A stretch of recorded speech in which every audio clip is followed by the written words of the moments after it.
Hello and welcome. Today I will go and show you how to make a Zebrashader in Blender.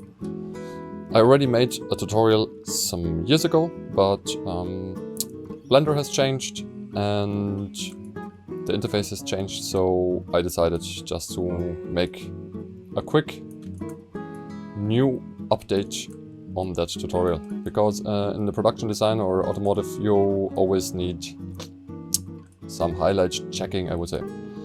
In the new Blender you have match caps down here, so you can already find zebra shaders here. So actually if you don't want to, you don't have to make your own shader. You can actually go and use that straight out. But if you want to have, like, I should say, more variety on your shaders, or be able to shade this to a different material, I just quickly show you how to do that. So I'll just go and hide those one. Then we jump in back to this shading view. That's how it will look like.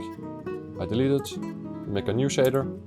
We call it Zebra Tutorial. Bam. Here we go. Then we go and download some stripe image.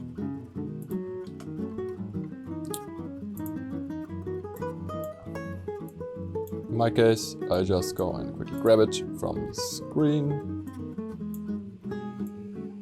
That's how it looks like. Take it, throw it in here. Take the base color.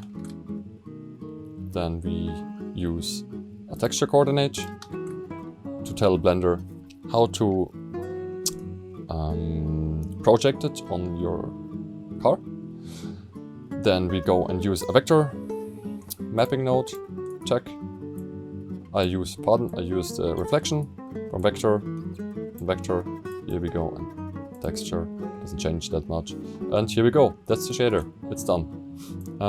Like you see, the glass still has a glass shader on. Not the best, but it's a glass shader.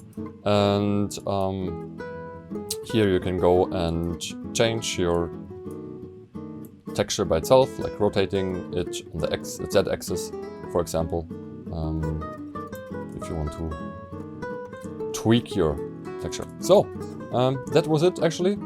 Hope it was helpful, and if so, hit the like button, go and subscribe to my channel, turn on the notifications to don't miss any of my next uploads. Have a nice evening, guys. See you in the next episode. Bye bye.